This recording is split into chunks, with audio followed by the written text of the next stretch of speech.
এই বইটি যে কতখানি ভালো সে সম্বন্ধে একজন লেখক কমেন্ট করেছেন। দেখো, it is a book in 10,000, Graham green. এই বইটা 10,000 বইয়ের মধ্যে অন্যতম একটা বই। হ্যালো স্টুডেন্টস, স্পোকেন ইংলিশের ডেভেলপমেন্টের জন্য অনেকগুলো মেথড সাজেস্ট করেছিলাম। তার মধ্যে অন্যতম একটি ছিল রিডিং স্কিল ডেভেলপমেন্ট করা। আর রিডিং স্কিলের মধ্যে তোমরা নিউজ পেপার, ম্যাগাজিন বা স্টোরি বুক দিয়ে শুরু করতে পারো। আর অনেকেই তার কমেন্ট করেছিল যে কি বই দিয়ে আমরা শুরু করব, বা বিগিনার্স যারা আছো কোন ধরনের বই দিয়ে আমরা রিডিং স্কিলটা শুরু করতে পারি। আজকে তাদের জন্য অন্যতম একটি ইম্পর্ট্যান্ট বুক সাজেস্ট করব। এই বইটি আর.কে. নারায়ণের লেখা স্বামী অ্যান্ড ফ্রেন্ডস। এই বইটি আমি ফ্লিপকার্ট থেকে অর্ডার করেছি। এখানে রয়েছে তার র্যাপার এবং অর্ডার ডিটেলস দেখতে পাচ্ছ, এবং বইটির মধ্যে যেটা দিয়েছে ওরা বিলটাও দিয়ে দিয়েছে এখানে, এবং বইটির দাম পড়েছে দেখে নাও 181 টাকা টোটাল প্রাইস। এই বইটা যদি অফলাইনে কেনো তাহলে তোমরা 150 টাকার মধ্যেই পেয়ে যাবে। এবার দেখো বইটা কেন আমি সাজেস্ট করছি। এই বইটি সাজেস্ট করার অন্যতম কারণ হচ্ছে বইটা খুবই সিম্পল ইংলিশ লেখা। যারা বিগিনার্স তাদের জন্য খুবই হেল্পফুল হবে, এবং আর.কে. নারায়ণের ডেসক্রিপশন অসাধারণ। তো এইটা একটা কারণ। আর দ্বিতীয়ত বইটাও চমৎকার একটা থিম নিয়ে করা। একটা ছোট্ট ছেলে স্বামীনাথন, তার জীবনের বেড়ে ওঠা, তার ঘটনা সমস্ত কিছু এখানে ডেসক্রাইব করেছেন খুবই সিম্পল ভাবে। তো এখানে কিছু নোট দেওয়া আছে, ব্রিফলি সেটা আমরা দেখে নেব। স্বামী ইজ 10 years old. স্বামীর বয়স 10 বছর, and life for him consist mainly of having adventures with his friends. তার জীবনটা মেইনলি তার মধ্যে কি রয়েছে, তার বন্ধুত্বের সঙ্গে বিভিন্ন খেলাধুলো করা। Avoiding the misery of homework, বাড়ির কাজটাকে সে অ্যাভয়েড করতো। মিজারি মানে দুঃখজনক। And coping as best as he can with the teachers and other adults he encounters. সবার দেখে কপি করতো, অ্যাডাল্টস বড়দের থেকে এবং টিচার্সদের থেকে। His greatest passion is the MCC, the Malgudi cricket club. তার সবচেয়ে বড় আকাঙ্ক্ষার জায়গা হচ্ছে মালগুড়ি ক্রিকেট ক্লাব, এমসিসি। এখানে এই যে মালগুড়ি নামটা দেখতে পাচ্ছ, এটা একটা ফিকশনাল টাউন, আর.কে. নারায়ণের সৃষ্টি করা ফিকশনাল টাউন। বাস্তবে এরকম কোনো জায়গা নেই। তো আর.কে. নারায়ণ এই শহরটা নিজে ইমাজিন করে সেখানকার মানুষদের জীবনযাপন নিয়ে তিনি ঘটনাগুলো লিখেছিলেন। তো সেই ক্রিকেট ক্লাবটা সে দেখেছিল, which he founds together with his friends. তার বন্ধুদের সঙ্গে সে দেখতে পেয়েছিল এটা। His greatest day is when the examinations are over and school breaks up, a time to rivalry and cheerful righteousness. তার সবচেয়ে আনন্দের দিন ছিল স্কুল যখন ছুটি হয়ে যেত পরীক্ষার পর, তখন সে বন্ধুদের সঙ্গে খেলাধুলো করতে পারতো, চিয়ারফুলি আনন্দ করতে পারতো। But the innocent and impulsive স্বামী ল্যান্ডস ইন ট্রাবল, কিন্তু এই যে নিষ্পাপ এবং আবেগপ্রবণ স্বামী বাচ্চা ছেলেটি ঝামেলার মধ্যে পড়ে যায়। when he is carried away by the more serious unrest of India in 1930, 1930 সালে ভারতে যখন একটা দলাদলি চলছে, অশান্তি চলছে, সেই সময় সে খুব ঝামেলার মধ্যে পড়ে যায়। somehow he gets himself expelled from 2 schools in succession, মানে পরপর দুটো স্কুল থেকে তাকে বিতাড়িত করা হয়। and when things have gone quite out of hand, he is forced to run away from home. যখন অবস্থা খুবই খারাপ হয়ে যায়, শোচনীয় হয়ে যায়, তার কন্ট্রোলের বাইরে, তখন সে বাড়ি থেকে পালিয়ে যায়। This is far more than a simple narrative of Swami's adventures, charming and entertaining as they are. স্বামীনাথনের অ্যাডভেঞ্চারটি আমাদের যেমন অ্যাট্রাকটিভ ফিল করাবে এবং একই রকমভাবে এটা আমাদের এন্টারটেইন করবে। By the delicate use of detail sympathetically observed, তিনি তার জীবনটা খুবই সিম্প্যাথেটিক্যালি, মানে আর.কে. নারায়ণ সহানুভূতির সাথে বাচ্চার জীবনটাকে দেখেছেন।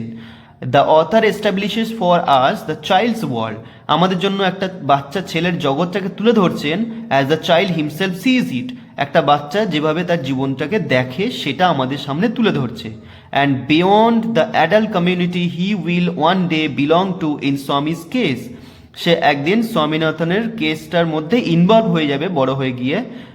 দ্য টাউন অফ মালগুড়ি, কোথায় সেটা, মালগুড়ি শহরটিতে। Which provides the setting of almost all Narayan's later novels, যে জায়গাটা নারায়ণের পরে যে নোভেলগুলো ছিল সেই জায়গাটাকে কেন্দ্র করেই সব নোভেলগুলো তিনি লিখেছিলেন। এই বইটি যে কতখানি ভালো সে সম্বন্ধে একজন লেখক কমেন্ট করেছেন। দেখো, it is a book in 10,000, Graham green.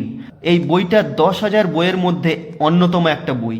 অনেকে বলে যে ভালো জিনিস হলে লাখের মধ্যে একটা, তো এখানে 10,000 বইয়ের মধ্যে এই বইটা, তাহলে এত বড় একটা কমেন্ট, তার মানে চমৎকার একটা বই, বুঝতেই পারছো। এই বইটি প্রথম চ্যাপ্টার আমি কিছুটা পড়ে তোমাদের দেখাচ্ছি, তাহলে তোমরা আইডিয়া করতে পারবে কিভাবে লেখা আছে এবং তোমরা বইটা কিনবে কি না। প্রথম চ্যাপ্টার রয়েছে মানডে মর্নিং, সোমবারের সকাল। ইট ওয়াজ মানডে মর্নিং, এটা ছিল সোমবারের সকাল, একদম সিম্পল ল্যাঙ্গুয়েজে লেখা। Swaminathan was reluctant to open his eyes, Swaminathan চাইছিল না তার চোখ খুলতে। He considered Monday specially unpleasant, সোমবারের দিনগুলো বিশেষ করে তার কাছে খুব বিরক্তিকর মনে হতো, কষ্টকর। ইন দ্য ক্যালেন্ডারের সোমবারগুলো। After the delicious freedom of Saturday and Sunday it was difficult to get into the Monday mood of work and discipline. শনিবার এবং রবিবার ছুটির দিন, তা ওটা ওর কাছে ডেলিশিয়াস মানে সুস্বাদুকর মনে হয়েছিল, কারণ ওই দিনগুলোতে ও স্কুল না গিয়ে পড়াশোনা না করে টোটো করে ঘুরে বেড়াতো এবং অনেক বেশি আনন্দ মজা করে বেড়াতো, তো এটা ওর কাছে ডেলিশিয়াস। কিন্তু সোমবার যেই আসতো তখন আবার কাজ, স্কুলে যাও, পোশাক পরো, প্রেয়ার হলে যাও, তারপর হোমওয়ার্ক করো, পড়াশোনা করো, এইটা ওর কাছে খুব কষ্টকর মনে হতো। He shuddered at the very thought of স্কুলের চিন্তা তার মাথায় যেই আসতো তখনই সে ভয় পেয়ে উঠতো, কেঁপে উঠতো। দ্যাট ডিসমাল ইয়েলো বিল্ডিং, ওই যে নিরস একটা হলুদ কালারের building. The fire eyed Vedanayagam, his class teacher, আগুনের মতো চোখ তার ক্লাস টিচারের। And the headmaster with his thin long cane, এবং হেডমাস্টার তার ওই যে পাতলা সরু বেতের বাড়ি নিয়ে যে আসতো, এই সমস্ত ছবি তার মনে পড়লেই তার কষ্ট হতো। তো এভাবে স্বামীনাথনের লাইফের বহু ঘটনা জার্নি এখানে বর্ণনা করা রয়েছে। ইমোশন, সিম্প্যাথি, মিজারি, কমেডি, এই সমস্ত কিছু এলিমেন্টস এই গল্পের মধ্যে পাবে, এবং একই সাথে তোমরা পড়তে পড়তে অনেক আননোন বা ডিফিকাল্ট ওয়ার্ড পাবে, সেগুলো তোমরা পড়ার সময় একটা পেন রাখবে বা পেন্সিল রাখবে হাতে, তো মার্ক করবে। যেমন এখানে আছে রিল্যাক্ট্যান্ট মানে অনিচ্ছুক, এখান থেকে স্পেলিং এর মানে সমস্ত জেনে নিতে পারবে এবং তুমি তোমার স্পোকেনের ক্ষেত্রে বা রাইটিং এর ক্ষেত্রে পরে ব্যবহার করতে পারবে এই শব্দগুলো।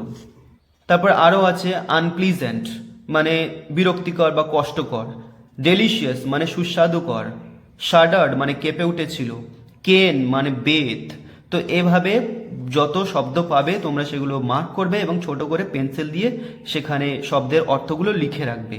তাহলে এইভাবে যদি তুমি একদিনে 2টো করে পেজ পড়ো, তোমাদের কিন্তু অনেক শব্দ নতুন পাবে এবং ইংলিশ রিডিং, রাইটিং, স্পিকিং এর ক্ষেত্রে সমস্ত স্কিল ডেভেলপ হবে।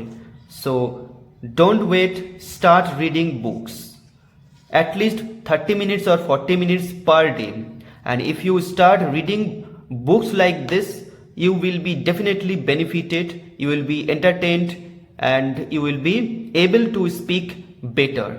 So I hope you have got a good suggestion, and to get more informative videos like this, stay connected to my channel and also subscribe to my channel and comment on which topic you need more videos. Thank you so much.